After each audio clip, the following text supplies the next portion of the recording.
The iTunes. Okay. Okay. All right. Well, I think James, you ready? Yep. Okay. I think welcome to the dissertation defense of James Martin.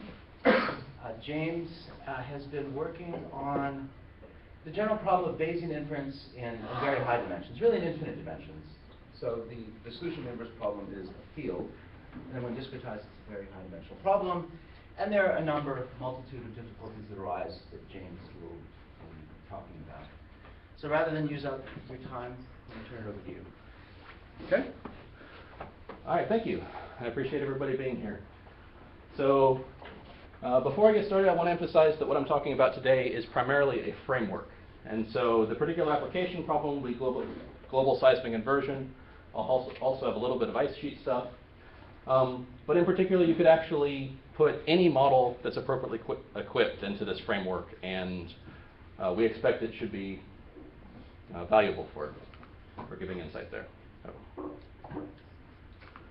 All right, so some quick motivation. We have lots and lots of data for global seismic inversion. This is just one project that may actually be finished now. It's been marching across the US. Just a large array of receivers that are sitting and listening for a few months at a time. And we have all this full waveform data over on the right. And with this, one of the things that we can do, one of the things scientists like to do, is learn about the interior of the Earth.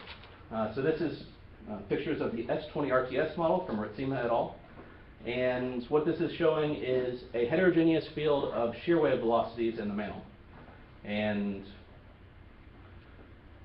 yeah, so this is, at least for a long time, this has been the state of the art, where we do a very large-scale optimization, or this group does, and you recover a single best fit medium that matches the data. So we have all these parameters.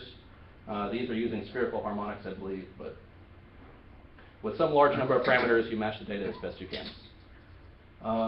What we're going to try and do here is go beyond this to say, well, so this is good, but also we know that it's not exactly right. There's a lot of things we can't infer. We know that there are fine-scale features that we'll never be able to capture with certain earthquakes or without being able to simulate very high-frequency modes. There may be shadow regions that are behind strong reflectors. We may not have sensors out in the middle of the ocean. There's lots of reasons that some of it might be better than others, and we'd like to have a better concept of this in general. So, okay. I'm going to start with the linearized problem, and I'm going to try to go a little bit more quickly. I did a practice talk on this, and it went way too long, so I'm going to try and be selective about what I talk about and not get hung up. So there's three primary ingredients that go into the Bayesian inference framework. And there's a lot of things on this slide, but I want to focus primarily on the prior. This is written in the finite dimensions. This is a probability density function that describes our knowledge of the model parameters before we ever look at data. Right? This describes our state of the belief of the world going into the problem. We might know that the modes are smooth. We might be very uncertain about what the actual values are, or what the wave speeds are. Okay, that's the first ingredient. The second ingredient is the likelihood function. Likelihood essentially says for any given set of model parameters, M, what is the probability that this set of model parameters would have generated the observations that we have in hand, the actual seismometer readings? Okay, so that's the likelihood. And then Bayes' rule simply says if you multiply these two together pointwise, you get something proportional to the posterior distribution on the model parameters. This should be our state of belief after we have incorporated our initial beliefs, compared them against the data, and we now believe something hopefully more refined. Okay, throughout this talk, I'm going to assume Gaussian additive noise, and I'm going to talk a lot about the parameter to observable map, this guy right up here. So this is essentially a map from whatever parameterization of the models we have, or of the model parameters that we have. So again, this is going to be discretization of some field, mapped through the numerical simulation to you solve a forward problem. Usually for us, it's going to be a system of PDEs, and extract the predicted sensor measurements that we would get at seismometers or whatever kind of sensors are appropriate for the problem at hand. And those will be our data. So even when the underlying model is a linear PDE, this can actually be a very nonlinear map from the model parameters going all the way to the data. So with that in mind, we can write down the relationship between the observation variables and the Gaussian additive noise. And then finally, if the prior is also assumed to be Gaussian, which I'm going to do throughout, with mean m prior and covariance gamma prior, then the posterior can actually be written explicitly, right? It's a, negative log, or the probability density function has this form. This term comes from the prior Gaussian, and then this is the likelihood function. And then we notice that if we look at the negative log of the posterior density, we get something we're actually very familiar with. And if we optimize this, which we do in large-scale optimization to get the best fit parameters that we saw in the initial slides, this is just the optimization problem from our large-scale deterministic optimization, which we have a lot of tools, theory, insights. We know how to do this. So if we choose for that problem, the regularization here is often something you care about for ill-posed inverse problems. I'm not going to get into it, but if you choose a weighting that's quadratic and using this inverse of the prior covariance, and if you weight the data as a least squares problem weighted by the inverse of the noise covariance, you recover exactly the problem you solve to get the maximum a posteriori estimate, the point that maximizes for any given set of parameters, gives you the maximum probability for posterior distribution. Okay, so for the first section of this talk, I'm going to suppose that the parameter to observable map is linear. And we'll talk about extensions to this in the next section after. But this can actually be a reasonable approximation for some problems. So once we do this, the posterior can actually be written, substituting in the previous slide. And this is just a quadratic functional in here.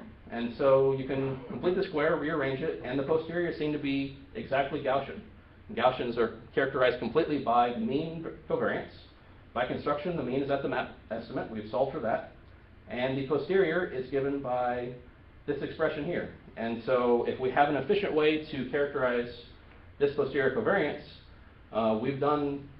we've made a big step towards characterizing uncertainty in the large-scale inverse problem. Okay, so the rest of this section is all about how do we do this. I mean, nominally we have the solution. We can't actually do most of the things we want to do with it without a lot of work. So some significant theoretical and computational challenges remain, and I'm going to talk about a few of them. So first of all, I said that this was going to be a talk about infinite dimensional problems. So let's do that. The Active Numerica paper by Andrew Stewart lays a lot of this out, and it's really nice. And we, for the most part, follow this framework. So the parameter we're going to invert for is a function in an L2 space in our domain. The Gaussian random field we use is going to have a covariance that is represented as using the inverse of a differential operator. And actually, we're going to use the square of the inverse of a differential operator, which will make it easy to compute the square root later on. And yeah, so this is just a general elliptic operator. In infinite dimensions, we don't have probability density functions, and so the Bayes rule is expressed as the Radon-Nikodym derivative. There's not too much here except for, technically that's what's required. And then finally, this is going to be really nice because, especially with the prior operator being elliptical, we have fast solvers at large scale to manipulate the prior. Just a few more things. In infinite dimensions, we now have a functional optimization problem. This is a theoretical level, but we're going to have convergence to this as our refinement goes to infinity. We're going to linearize about the map, and so our Jacobian becomes the Fauché derivative at this point. And then the solution is a Gaussian measure, and this expression looks almost exactly the same as what we had previously. So, okay, next we're going to take this down to finite dimensions in a consistent way. And the only thing I want to mention here is the concept of discretization invariance. And this is really important because it's actually not very clear if you started with a finite dimensional problem. If you use 1,000 parameters to discretize your model, and you decide for whatever reason that's not a fine enough resolution, and so you want to double it, use 2,000 parameters. Well, the new extra 1,000 dimensions in your space, you need to have prior information for them but it's really not clear how those should be related to the original 1,000 vectors, and you may be solving a completely different problem, and it's really hard to get your hands around. This infinite dimensional framework lets us know that everything that we're doing in finite dimensions is an approximation to the same problem, and as we refine, we actually converge to the same solution. So that's this notion. Otherwise, it's mostly a matter of doing it correctly, and I'm not going to go too deeply into that. What I really want to spend time on here is the low-rank Hessian approximation and scalability of the parameter to observable map. This is the heart of what makes all this work. So, for full waveform seismic inversion, we're only going to be considering the acoustic model for this, for the examples in this talk. So what you have here are the acoustic first-order wave equations. The C parameters, the wave speed field, is our parameters, and I have that in red. Hopefully that's showing up reasonably. And then the forward parameters,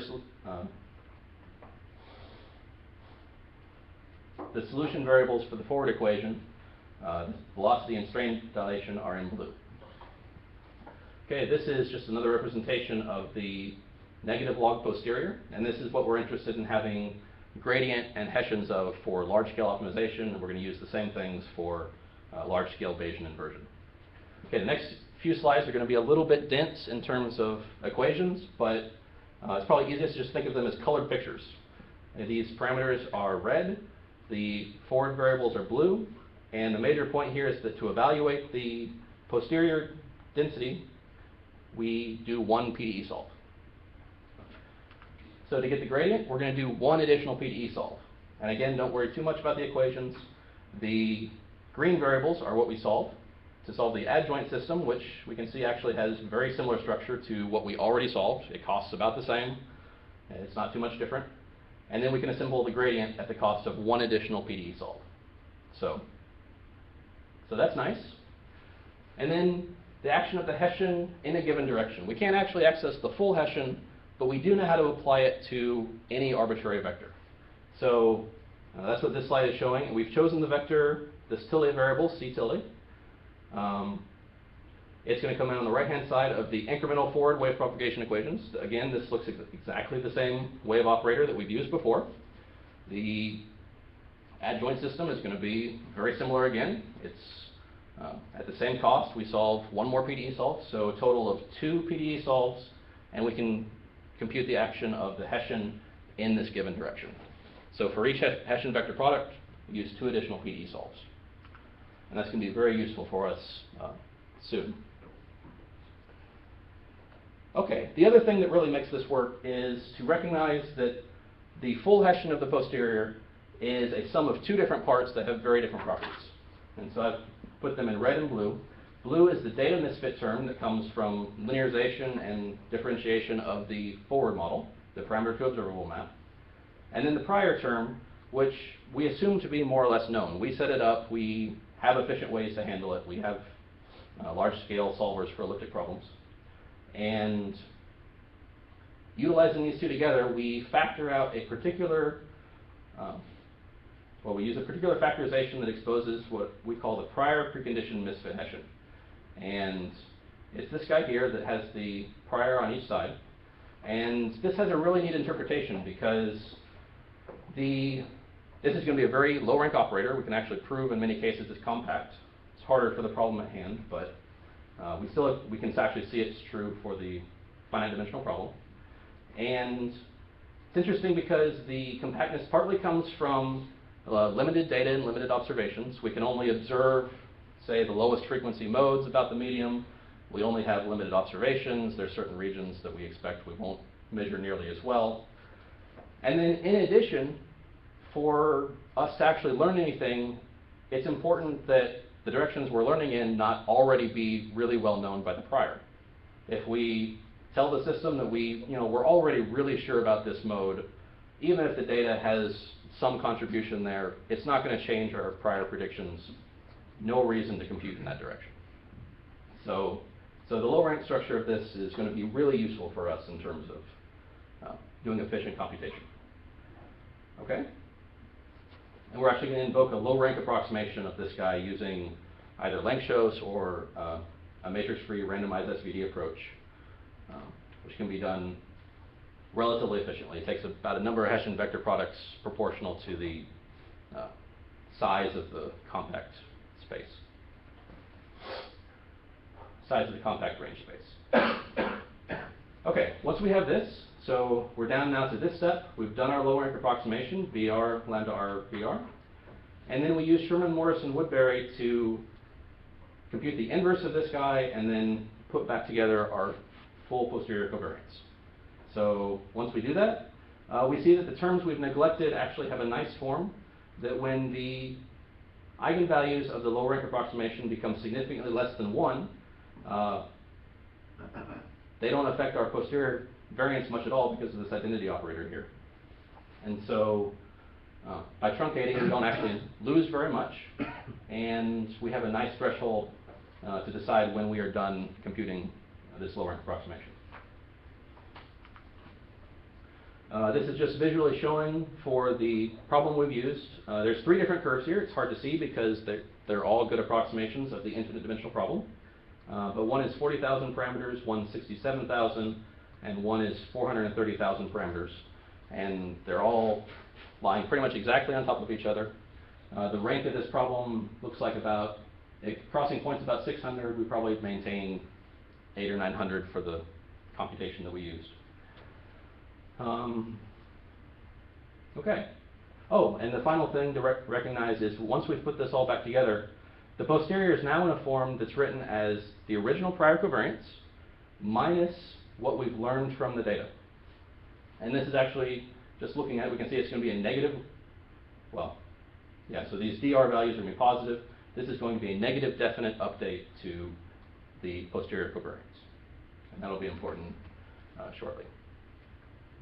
Okay, the next big challenge is kind of interesting. Optimality is really nice, of course. But we can actually show that when we do this, we're not actually losing important information. We've kind of aggressively cut out a lot of computation. And so we really want to know at the end of the day that the computation we are doing is the most efficient and that we are capturing all the things that are really important. So this is a theorem. Actually, the credit for this theorem goes to a co-author, Alessio Spantini. It's really good work. I spent a long time trying to prove it and didn't quite get there, but this is good stuff. So most of it's written in a different language than I've used already, but the important point here is that gamma PRR represents the R approximation of the prior using R modes from the Hessian. And this essentially says for over the class of all possible rank R negative definite updates, the one we use is the best one in terms of the Forstner distance from the exact posterior covariance. Okay, and the Forstner is something most people haven't heard of, and that's perfectly fine. So we have this lemma. Forstner metric belongs to a class of class of metrics with this particular form, these loss functions. And then we have a lemma saying equivalently, because it belongs to this class of loss functions, it also minimizes the Hellinger distance and the KL divergence, which are measures of the distance between the approximate and true posterior covariance in distribution, which is where we usually think about approximating measures. So, okay, so that's really nice stuff. We've proven optimality for any given rank R subspace. This is the best one. Okay, and then finally scalability. All this is saying is that everything we would want to do for post-processing, we can do in a matrix-free way. We no longer require that we touch the parameter to observable map for the linear approximation, including sample generation, the Newton step. This is a visualization thing that we use, computing the pointwise variance. We'll see some of that later. So, okay. When did we get started? I don't know. 19 minutes ago. 19? Okay. Oh, okay, so I'm close. Okay. This one's going to go by pretty quickly. So I want to talk about 5 different extensions from this linear framework to the nonlinear setting. And of course, these are always going to be problem dependent, and so in some respects, we're trying to put out a multitude of options that might be appropriate for different types of problems. The first two are going to be appropriate for things that are very nearly Gaussian. If the posterior is only a perturbation away from being exactly Gaussian, there's easy things that we can do using the linear framework directly.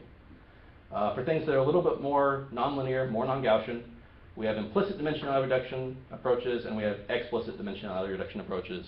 And I'll talk about what each of these is as I get there. Okay, before I do any of this, I want to talk about MCMC sampling. And this is a general approach that is valuable for sampling distributions that we can only evaluate at points. So given a probability density pi of m, how do we interrogate this distribution? It's very high dimensional, as we've seen, very computationally expensive. The MCMC approach is a mechanism that will generate a chain of samples that, in the limit, will approximate the true distribution. And then anything we would want to do with the actual distribution, we can compute using the sample averages from the MCMC chain. A quick overview of the algorithm that does this. Once we have a starting point, we choose a point y from a proposal density. We have a lot of freedom to pick this proposal density. And under very mild assumptions, we get convergence with this proposal density. We compute an acceptance probability for this point y. And we can see here it's based on the true distribution evaluated at both the proposal and the current state, and then also the value of the proposal density at the new point and at for the forward transition and also for the backward transition. So with probability alpha, we accept the next point in the chain will be our proposed sample, and otherwise we reject. The next point in the chain is actually going to repeat the current sample, so it's going to be double weighted. Okay. So our first method is an independent sampler MCMC approach. And recall that the first two methods are for very nearly Gaussian posteriors. If it's not very nearly Gaussian, this won't work. It'll fail dramatically, actually. And the idea is just to use the linearized posterior as the proposal function for Metropolis Hastings. And because this doesn't depend on the current state, this is what we call an independent sampler. We can generate all of our samples and evaluations offline up front, and then do the MCMC as a next step. Advantages of this method, the sample generation posterior evaluation are embarrassingly parallel, and the actual MCMC can be done in a later step. Disadvantages, this is still an MCMC method, and anybody who's worked with MCMC knows that it can be a headache. And we still have issues of burn-in and MCMC convergence and correlation. Even though the original samples were independent, they become correlated by the accept-reject process. So the take-home message, if it works, this is really simple, really general. Use it if you can. Okay, the next idea, very, very similar. Use the linearized posterior from the previous section. Take those samples and then simply assign each of them a weight so that the weighted set of samples actually represents the true distribution. And I have a little bit of calculation here that justifies why you can do this. But in the end of the day, you're simply taking a new estimator with respect to the distribution that you've actually sampled. And as long as that has finite variance, you can use Monte Carlo samples from that distribution to estimate the original quantity that you were interested for the true distribution. So advantages, this is the only thing I'm going to propose that's not an MCMC method. That is nice. And it uses the exact same quantities that we computed for the independent sampler MCMC. So you can do both. It doesn't cost anything extra. Disadvantages, right, we can't quite use it for all functionals of importance, that's fine. And some care for this, for exactly this reason may be required. You want the tails of the proposal distribution, or the importance distribution, to be longer than the true posterior, or you get lots of things that blow up and you can't sample much of it, or can't estimate much of anything. So the take-home message, again, if it works, this is a really simple method, and you can use it to characterize the true distribution. Okay, for harder problems, we call this implicit dimensionality reduction because I'm not actually going to reduce the dimension of the space at all. Instead, I'm going to modify the proposal that we use in MCMC to respect the structure from the problem that we actually know. And so stochastic Newton is the first idea that we have for this. Newton's method works great for optimization. Maybe a stochastic version of it works nicely here. And since we don't know what low-rank structure exists, we won't assume one, and instead we use this structure to guide the sampling. pictorially. So this is the typical banana function, where this is our current state, mk, and the proposal distribution that we're going to use is essentially what we get from the ellipse of the Newton step. So here's the Newton step, this is centered there, and then the proposal covariance that we're going to use is just the local covariance that we would get if we use the whole linear framework at this point. And once we do that, we get ellipsoidal contours, which is not surprising. And the reason we hope this is going to be beneficial is we get much nicer overlap between these ellipsoidal contours with the true distribution than you might get with a random walk. Something isotropic would be trying to propose points out here and here, and they would be rejected. Hopefully also you take longer steps. Ideally this helps MCMC converge more quickly. So this is exactly the Metropolis-Hastings algorithm that we saw before, augmented to show where we do computation. So at the very beginning, of course, we need the posterior evaluation, the gradient, the Hessian. And then as we go through the iterations, every time we propose a sample, we need to, again, recompute for that sample the posterior value, the gradient value, and the Hessian value. And so this is really expensive. This is a low-rank Hessian approximation every single time you compute a sample, even if you ultimately reject it. Right? So even if you have to throw it away, you still have to do all that computation to get it. So that part's not very fun. But so advantages. So we can actually show this can handle problems that black box MCMC and even prior preconditioned Langevin methods that make use of derivative information just can't do. They never converge, and no. Disadvantage, though, of course, very high computational costs. There's also a disadvantage of it doesn't work very well for a lot of problems. It turns out to be not very robust for significantly nonlinear problems. If you propose samples that are really far away and your local approximation has nothing to do with what's going on out here, you can easily reject 10,000 samples and you've learned nothing. Is it because you don't have line search there? I mean, typically if you want to use that in optimization, you have to scale the program. Absolutely. So if you try to do something like line search, you run into a problem of not having good samples and getting stuck. No, it's actually not that. When you try and scale back the contours of this distribution, because we're in high dimensions, if you even scale back by a factor of like 0.95, this enters into the proposal function as a factor of 0.95 to the n. And that is so different from, say, what the next proposal is going to try and generate that you're always going to reject. Or you're always going to accept and then you're never going to get out of that point. And unless... I mean, it's like thinking what the line search criteria would be, but anyway. Mm-hmm. I mean, that's... Yeah, we can talk about that. We actually tried to do that for a while, and there may be a version of it that works, but... So... I wonder if you could argue that the MCMC version of line search would be a delayed rejection scheme. Okay. You propose, and then, okay, if it rejects, then you shrink down the proposal a little bit, and you propose again. Yeah, But I know the scaling issues in high dimensions do seem to. Yeah. I think we were actually looking at trying that too. I don't think we actually implemented the method, but we just looked at a couple of the values that we would get. And you got to do something like scaling down only the directions that you're sampling in or something. And so, okay, so take-home message here is that there's good ideas. It's really neat, but it's not really ready for realistic large-scale problems in this form. I wouldn't be here saying this if I didn't have something better. So what we actually propose using is the implicit dimensionality reduction approach that we're calling map Hessian preconditioned Langevin. So this now is a Langevin method specially designed for the particular posterior that uses the Hessian at the map estimate, and we never recompute another Hessian. We just always use the same one. So it turns out that this really helps out with robustness. It performs a lot better even as an MCMC method, even without the advantage of the decreased costs. So it does really nicely. And I've noted here, I think the back transition probability is mostly to blame for this loss of robustness.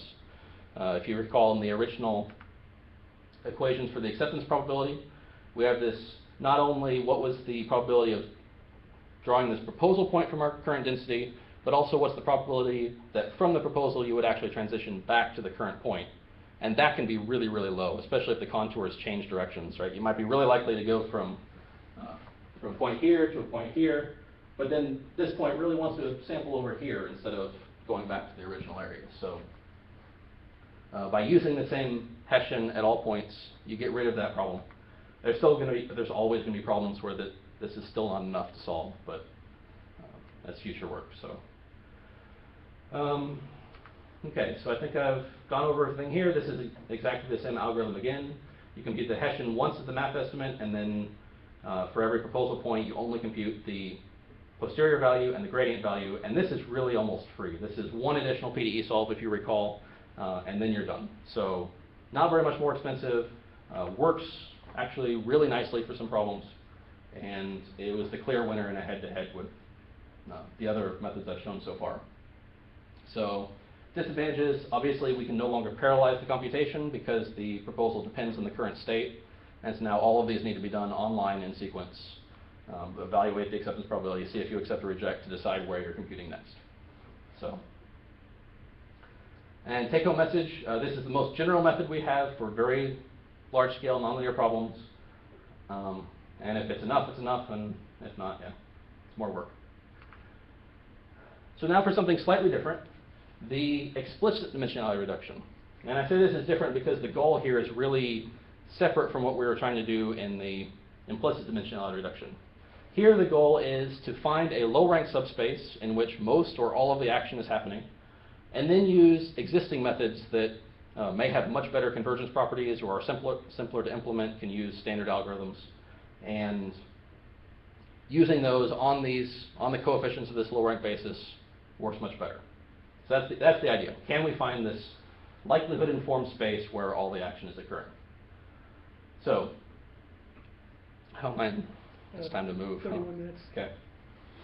Okay, so, to do this, we want this basis to reflect the relative amount of deviation from the prior to the posterior, that's where we learn, as well as the actual probability of this point matters to the posterior distribution.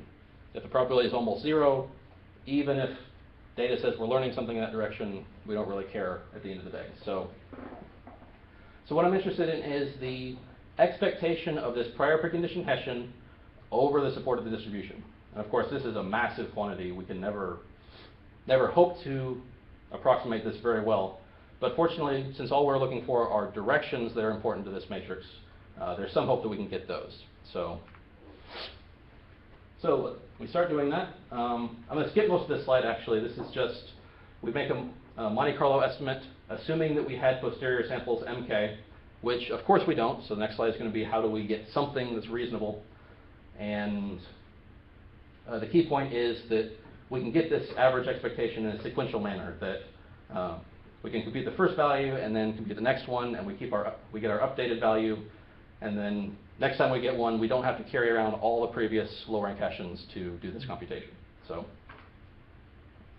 okay, in this algorithm to get these samples kind of on the fly, we start with our map Hessian, use the low-rank basis vectors, assume these were the true solution, use some kind of subchain simulation, so we use just a basic MCMC, run around for a while, find a point that's independent of the original, and then use this as our next sample point, get a low-rank basis at that point, update our likelihood-informed space, check convergence, see whether the subspace changed very much from the last iteration to this one, and then repeat. And eventually, we hope that these will stop changing very much, and we assume we have our space, and this is a good approximation to the basis we were looking for at the beginning.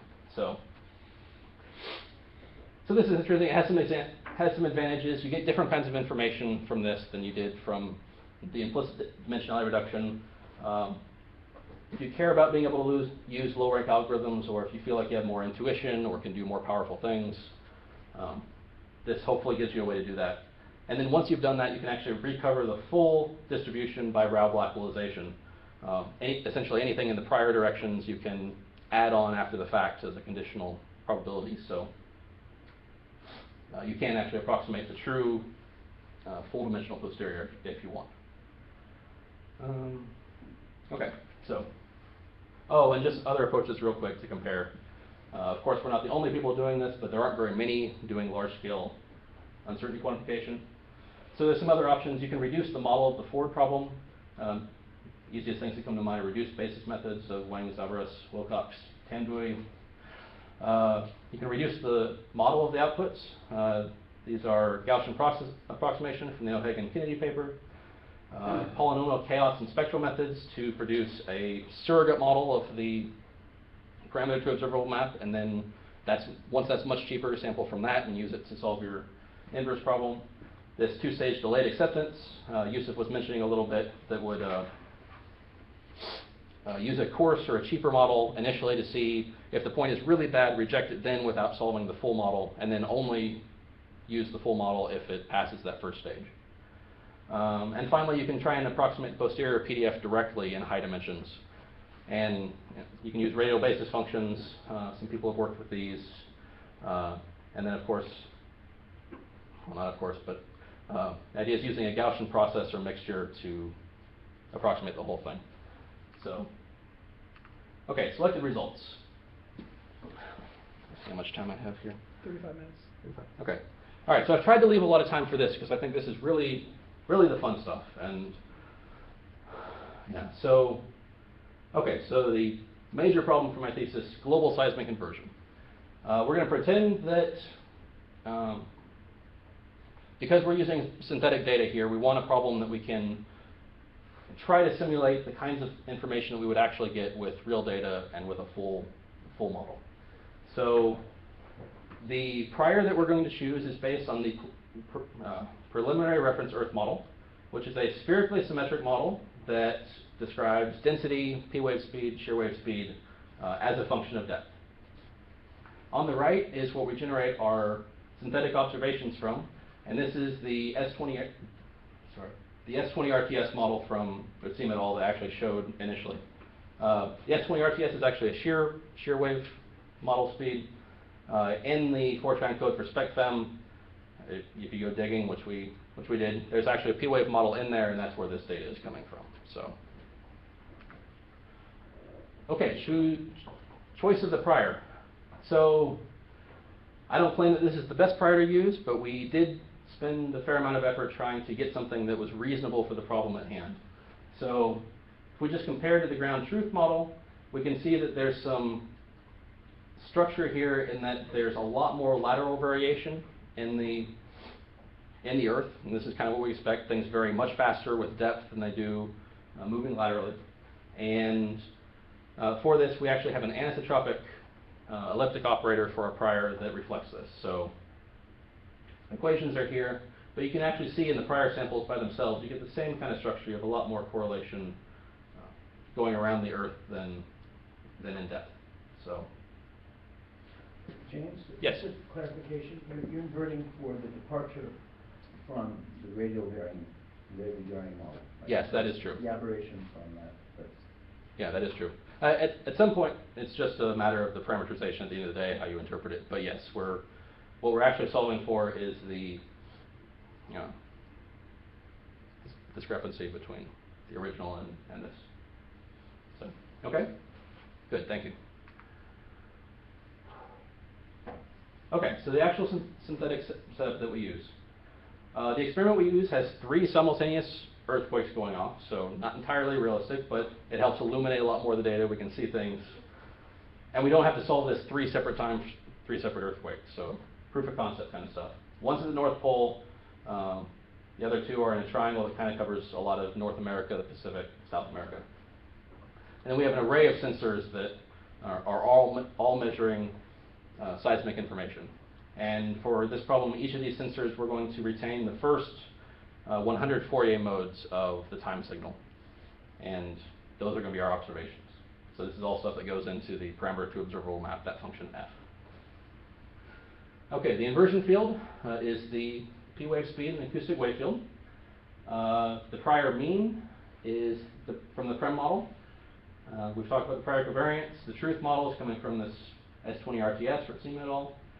The parameter field representation is discretized on a piecewise trilinear mesh, which is actually just a lower order but same refinement level mesh from the actual wave solve that we're doing using DG elements. And then the source is a smooth point source in space and a Gaussian bump source and time. Most of this is already, simulation time is about 1,200 seconds. That's enough time for the waves to travel most of this across the Earth and through. We use about just under 70,000 inversion parameters. I don't actually have results here, but we've done the same thing for just over 1 million inversion parameters, and since we're doing the problem right, you actually get very similar results. So you visually can't actually tell the difference.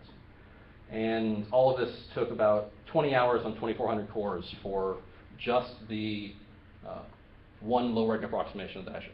So, okay, and this is what you get. So this is the map estimate. These are comparable to the original slides that I showed if this were all the data that we had. And you can see kind of roughly there's North America, there's Pacific, there's South America. And the next several slides are just going to be chopping off layers of the Earth in depth. And as you can see, as we go deeper and deeper, the actual magnitude of the mean gets a little bit lighter because we're not as sure what's going on, and also it's not quite as accurate. So I didn't actually mention on the left is the true, and on the right is the solution that we get from our reconstruction. And one other thing I want to mention, down in the southern hemisphere where we don't have observations, you can see we get less information recovered from our model. It's actually not bad. Okay. So now for full UQ, this is actually a problem where the posterior is actually very nearly Gaussian. It's kind of interesting that you would have that for this kind of a problem, but it turns out that the independent sampler MCMC works very well. All of these, so we took about 16,000 samples, just a little bit under. Did one forward PD solves for each of them, and for a total runtime of about 96 hours on this 2,000 cores. The independent sampler accepted about 28%, which is really nice for an MCMC method, given integrated autocorrelation time about 16 to 20. I haven't talked about this, but what this translates into is effectively we have about the same amount of information as if we had 800 truly independent samples from our distribution. And this is enough to do a lot of the UQ things that you would really care about doing. So you can actually do this stuff at large scale. These are just some samples that are fun to look at. The bottom row is samples from our solution of the UQ problem, from this MCMC chain. And the top samples are what we would have expected just from the prior early on. And so it's kind of neat, among all possible Earths, we have, you can still see North America and South America and the Pacific in each of them, although there's a little bit of structure, right?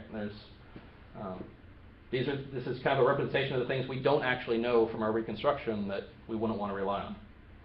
So, okay, and this is here for primarily the types of information that we can get from this type of solution that is unavailable from just the deterministic solution. At every point, we actually have available a lot more statistical information about what's going on. So for each point, I have plotted the marginal distribution of all these points, independent of anything else. And in the background on the gray, what we originally had from the prior. And so you can see in the northern hemisphere, we update our knowledge about these points quite a bit. The peaks are much narrower in the confined range. A lot of them are shifted from their original value. Things that we previously would have thought were unlikely, we've learned actually probably have a strong positive or negative value, a deviation from the prem model. And then in the southern hemisphere, a lot of things are starting to look more and more like the prior. At the very bottom point here, we've learned almost nothing. Our new distribution looks almost exactly like the prior, and the intermediate points, kind of intermediate in terms of the amount of information we gain from those in the northern hemisphere. So I can just click through a couple of these. It's fun to look at. Okay, and then to expose a little bit more information about the problem, we're going to do the same thing with a single source and single receiver. And so the single source is down here, and it's not quite at the South Pole. It's a little bit hard to see, but otherwise it's completely the same setup. The simulation time is a little bit longer to make sure information or waves have time to travel all the way through the Earth. And this is what we're looking at here is the information gained from the data. It's this pointwise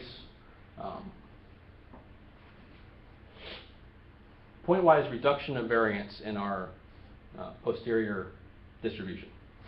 And you can see, at not unexpected, we learn the most kind of directly in between the source and receiver.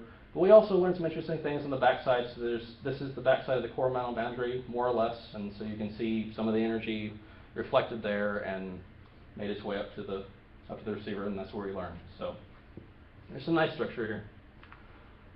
These are just a couple of the eigenvectors for visualization. Again, not terribly unexpected, but I think they're pretty cool. So,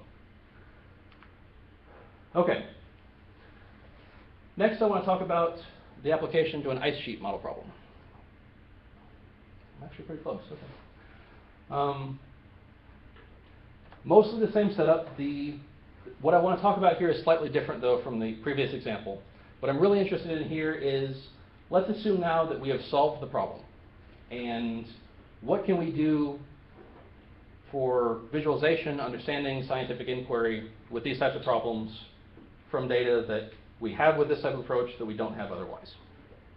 It's really interesting. So the model problem is just a nonlinear Stokes flow in, this is the Arola Glacier, geometry of an Arola Glacier. It's two-dimensional, and we're interested in the uncertain boundary condition at the bottom of the glacier. We assume there's some amount of sliding, but we really don't know what's down there. So we have a linear sliding law, and the unknown parameter we're trying to infer is this beta field along the bottom boundary. One more thing to point out, this is actually a very nonlinear problem due to this viscosity. This viscosity is a very nonlinear function of the strain tensor, and we assume it's isothermal, so it would otherwise have temperature dependence. But is that well known? Is Ada well known? There's lots of different models for ice, and we chose one of them. Knowing he's the expert on the scientific side, Okay. I was just unfortunately. wondering if it was. Thanks. Yeah. From my perspective, it's a really cool test bed for. Yeah. Okay. Okay, and then this is what we get. So this is just the deterministic solution again. In black was the assumed value for this beta field. You can see it has a very sharp kink. Our map estimate for the recovery from the optimization. We see we don't recover the peak, although part of that's because we used a smoothing prior, and if we go in assuming that we know things are smooth in the first place, it takes a whole lot of data to contradict that assumption, and so this is actually what we should believe. Over on the left, we have the velocity field, and this is mostly to show we're actually observing only the bottom half of the boundary. We have measurements of the surface velocity at, I believe, 10 points. So, and unsurprisingly, we don't do nearly as good a job of reconstruction of the upper half of the boundary, and we'll look at some of the contrast between these two as we go. Okay, so first step for uncertainty quantification. Visualizing high dimensions is very hard. This is one of the best things we've come up with to do. The grayscale is a pointwise marginal distribution. So darker indicates more probability that any particular medium is going to pass through this point. And then we've overlaid a number of samples to give you some idea of the correlation between various points. So you can see some of the length scale that we expect variability. You can see the length scale doesn't tend to get updated going from prior to posterior, but certainly we get much darker, much closer, more closely packed values for the posterior density in the region where we've learned information. Okay? But we can actually do a little bit more, and this is what I find really interesting, is that we can actually use this problem structure not only to reduce the expense and difficulty of the computation of the solution, but also we can exploit some of it for visualization and insights for the final problem. So, real quickly looking at this, let V and lambda be eigenpairs of the posterior covariance. So this is a little bit different than what we've done before. But for the actual posterior covariance, and recall that the posterior is related to the Hessian and prior in this way. If we project on both sides with the eigenmodes from the posterior covariance, on the left we have 1 over lambda, and on the right we have a residual coming from the misfit function onto these eigenmodes, and a residual from the inverse prior onto these eigenmodes. And these not residuals, Rayleigh quotients. These Rayleigh quotients give us some information for each mode, how much of that mode was informed by the data, and how much of it was really coming from what we knew from the prior. And we're going to actually sort based on this. This is a metric that's not unique. It worked well for this problem, but essentially it's just trying to cluster the data informed and the prior dominated modes. And once we sort by this, we actually see something really interesting. These 4 different regions I'm going to talk about. The red are the data informed regions. The gray squares here are the Rayleigh quotients for the data misfit. So the highest values are the ones that come first. In the next region we have what we call shadowed modes. These are modes that could have been illuminated by the data. The prior didn't say very much about them, but the data didn't either. And so these modes are actually really easy to characterize. They're just prior, right? They were Gaussian when we put them in, they're Gaussian when they come out. Easy. In blue also at the very tail end, same kind of thing happens. Data may have more to say, they actually do have more to say, but the prior was really certain about these modes in the first place, and it would have taken a lot of information to overturn them. So again, they look like the prior. The green, this section is a little bit more fuzzy, where you actually draw the boundary between this. So this is where we have mixed modes. You're getting some contribution from the data, some contribution from the prior. And we see this too if we look at, on the right we have the L2 norm of these functions in the observed region and in the unobserved region respectively. So in the data informed modes we see that almost all of the action is happening in the observed region in the bottom half of the boundary. In these shadowed modes, almost all of the action is happening on the upper half of the region. In this mixed region, we have contributions from both sides. And eventually in the prior, these are just high frequency modes that cut across everything. A depiction of just a few of these modes. So the first 2 are from the red region, data informed. They look kind of strange, but they're going to span the space of kind of the low frequency modes of that observed region. The shadowed modes, they look exactly like Fourier modes for the low frequency contributions from the upper half. This is just one of the green mixed modes. Looks a lot like what you'd expect, and then some high frequency mode that's orthogonal complement to everything that's come before. So finally, we have a waterfall. James, Yes. just because it's in the context, if you can go back, it's probably worth pointing out that the boundary condition at the base of the ice sheet here, there's a jump from Dirichlet to Neumann right where you see in the first 2 modes. So there's a significant change in the boundary condition at the base, which is telegraphing up to the surface, and which is probably why the predominant eigenmodes see all their action sort of in that region. I mean, that's also partially because the observations do that. Okay. Well, so there's one thing I didn't actually show. One of these, there's an outlier in these shadowed eigenvectors.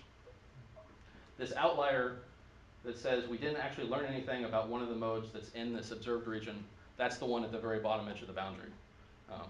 There's a mode there you just can't learn because there's no flow, and it doesn't matter what the sliding condition was. So is that what you're referring to, or is a little bit separate? No, I was trying to see if there's any, try to connect the change in the boundary condition at the base with these modes having these sharp jumps.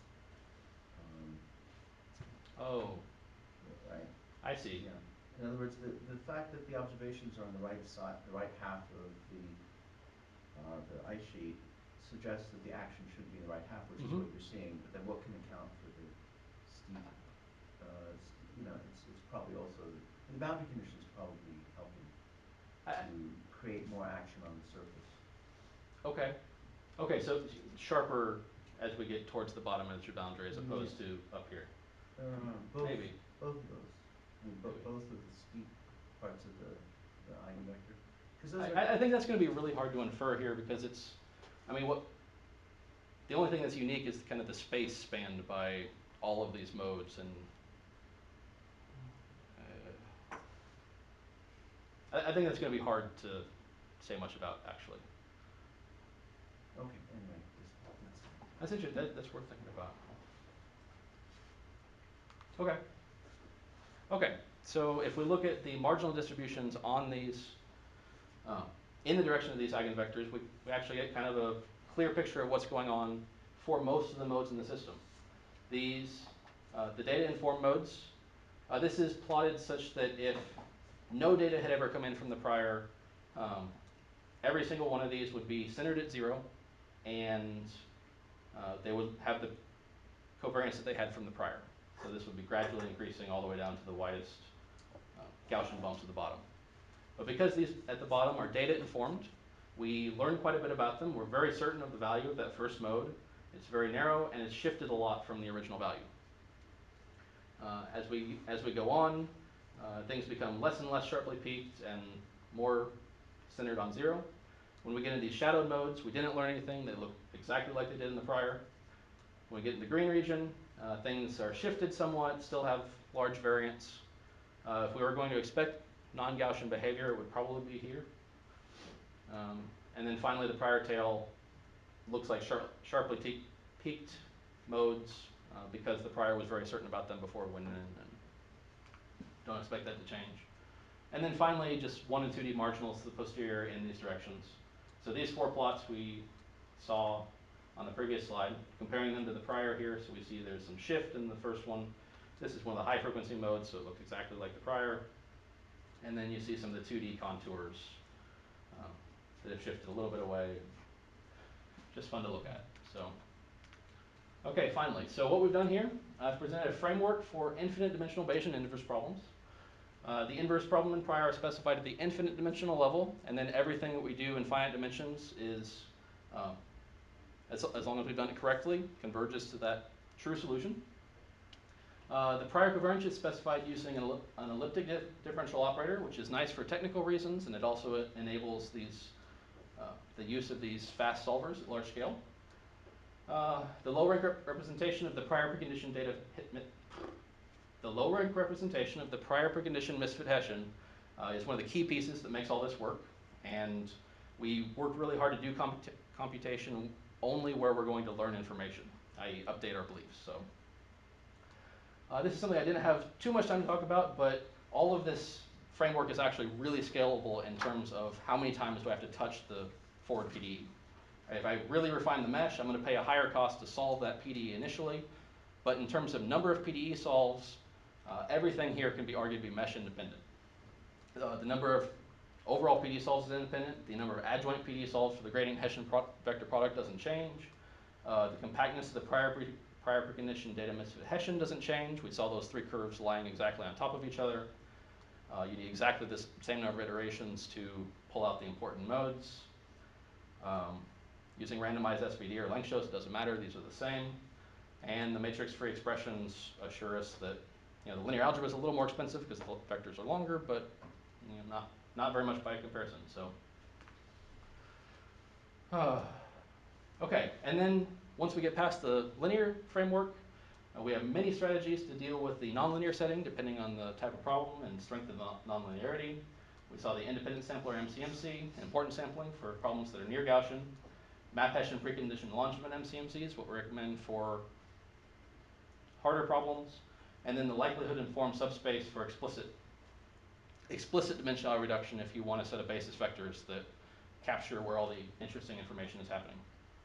And all of this was demonstrated using a framework for global seismic inversion with up to 10 to the 6. We didn't actually see that, but it's the same thing. And we performed full UQ on the 70,000 parameter model. So, and finally, the last point in the last model, this problem structure can actually be used not only to get this low rank approximation, but also to guide our intuition and understanding about the posterior distribution. So, thank you very much. If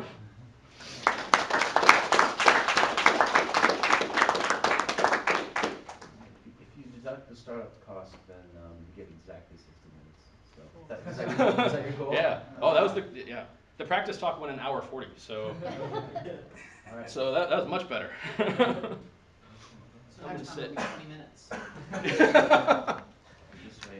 This is gonna be interesting. I give it 2 more times. And Yeah, negative. you have 3 hours, guys. Okay, so the rules for the defenses is that James, could the you audience turn the microphone so I can hear him? Oh, Oh, I don't know if it's possible. oh, to turn up the microphone volume. Or put it, I can't hear the room very well. I can hear Ah. the room. Okay. actually the volume. I can also do things like repeat questions. So. Okay. Yusuf, are you hearing what we're saying? Yeah, now I'm hearing. Okay, I'm just cranking up your volume here. Yeah, I didn't hear the questions too much before, but I hear you pretty well. Okay, well, James, you can repeat the questions maybe if. Yeah, I can do that. Yeah. Okay, so the audience is invited to ask Yeah, questions I'm gonna at pass this it. point. Audience members. go ahead. It went by really fast. I know. Well, many of you have been asking James questions over the past years. Right, last chance. Okay, so we'll ask the audience to leave the room, take some cookies while you're at it. Yeah. Otherwise, the committee will be forced to get uncomfortable. And that would only be bad.